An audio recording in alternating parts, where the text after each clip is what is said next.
Hello, welcome back to my channel. Mukhi learning channel में एक बार फिर आपका हार्दिक स्वागत है।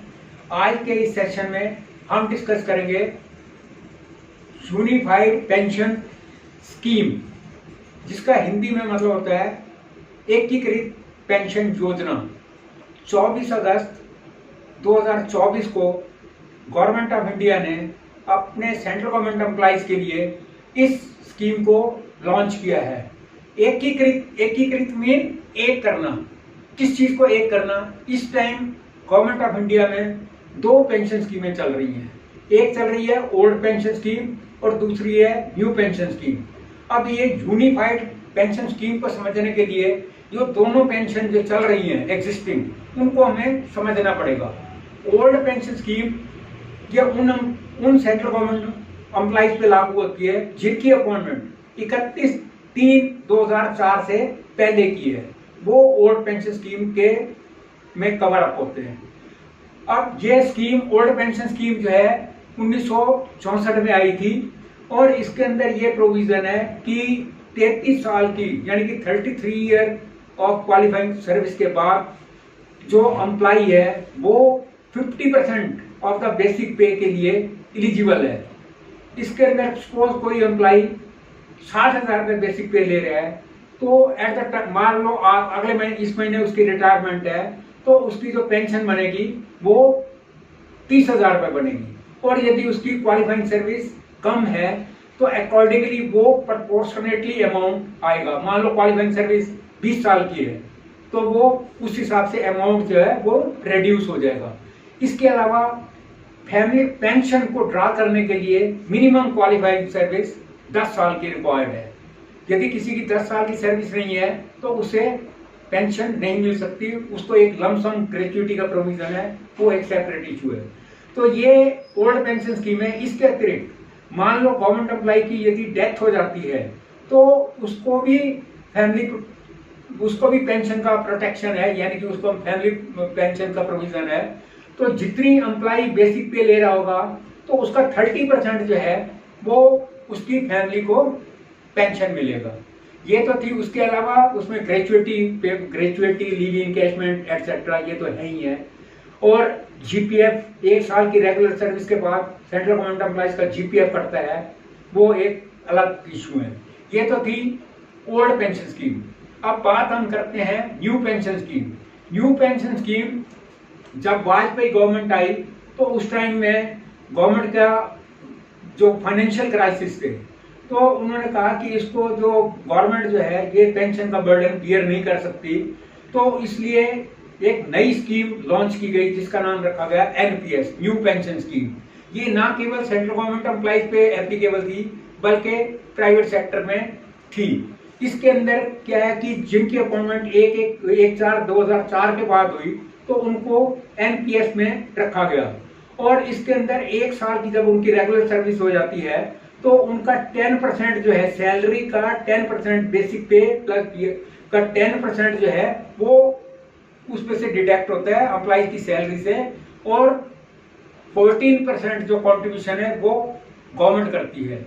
यानी कि 24% जो है वो इंडिविजुअल के अकाउंट में चला जाता है। अब वो जो 14% का जो कंट्रीब्यूशन था, अब गवर्नमेंट उसको 1 अप्रैल 2025 से 18% करने जा रही है ये। और लेकिन इसमें सबसे बड़ा इसको एनपीएस को खत्म करने के लिए कई सालों से जो गवर्नमेंट एम्प्लॉइज हैं, खासतौर पर रेलवे एम्प्लॉय, वो इंसिस्ट कर रहे थे कि ओल्ड पेंशन स्कीम को लॉन्च किया जाए, क्योंकि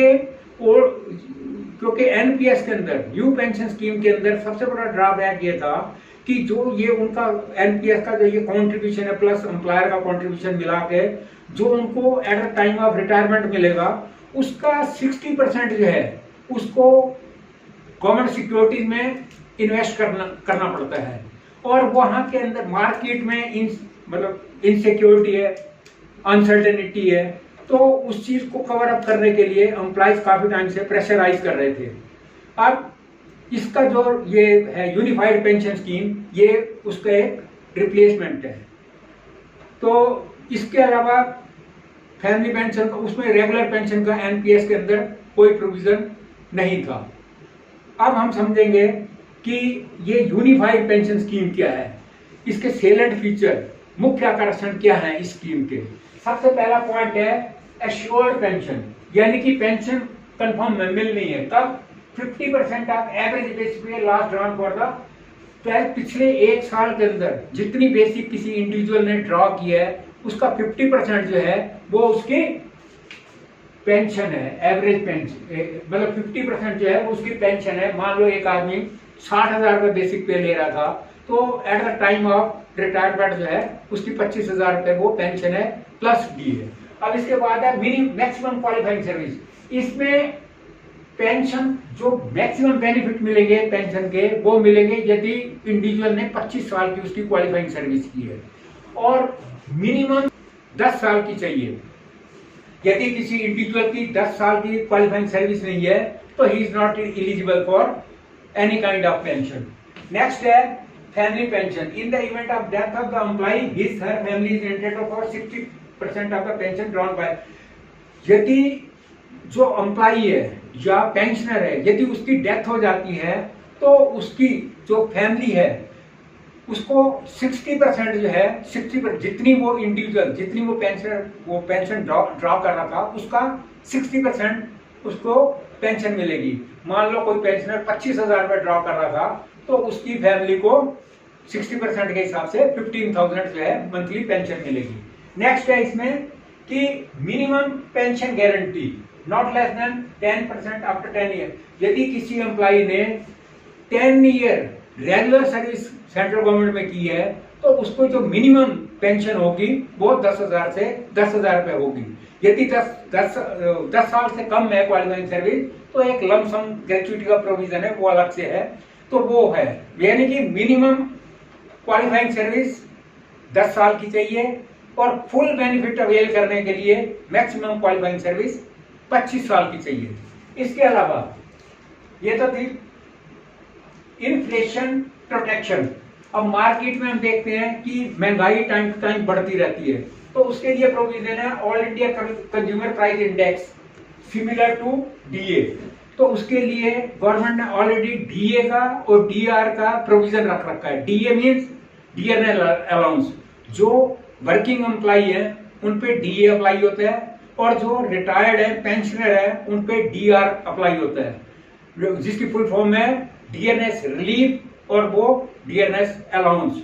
और ये जो परसेंटेज डिक्लेयर होती है वो सिमिलर है, मतलब जो वर्किंग है उनके लिए भी डीए उतना होगा और जो पेंशनर है उनके लिए डीआर भी उतना ही होगा, सिमिली है, उसमें कोई डिफरेंस नहीं है। अब नेक्स्ट है एक्स्ट्रा लमसम पेमेंट। इसके अतिरिक्त मंथली पेंशन के अलावा जो जिनकी अपॉइंटमेंट 1/4/2004 के बाद है उनको 1/10 of last month salary for every completed 6 month. जितनी लेंथ ऑफ सर्विस है, मान लो किसी ने 30 साल की क्वालिफाइंग सर्विस है तो जो उसके हाफ ईयरली बनी वो बनी 60, तो हर 15 दिन की सैलरी उस हिसाब से उनको वो ग्रेच्युटी के रूप में उनको मिलेगी। और नेक्स्ट है date of implementation of the scheme, और ये स्कीम जो है 1 अप्रैल 2025 से इम्प्लीमेंट होगी। तो मैं समझता हूँ ये यूनिफाइड पेंशन स्कीम का फंडा क्लियर हो गया होगा। यदि इससे रिलेटेड किसी वर्किंग एम्प्लॉय की या पेंशनर की इससे रिलेटेड कोई भी क्वेरी है तो विदाउट एनी हिच वो कमेंट्स बॉक्स में अपने ऑब्जर्वेशन दे, प्रॉपरली उसको जवाब दिया जाएगा। यदि वीडियो पसंद आई हो शेयर करें, लाइक करें। Lot of thanks for you.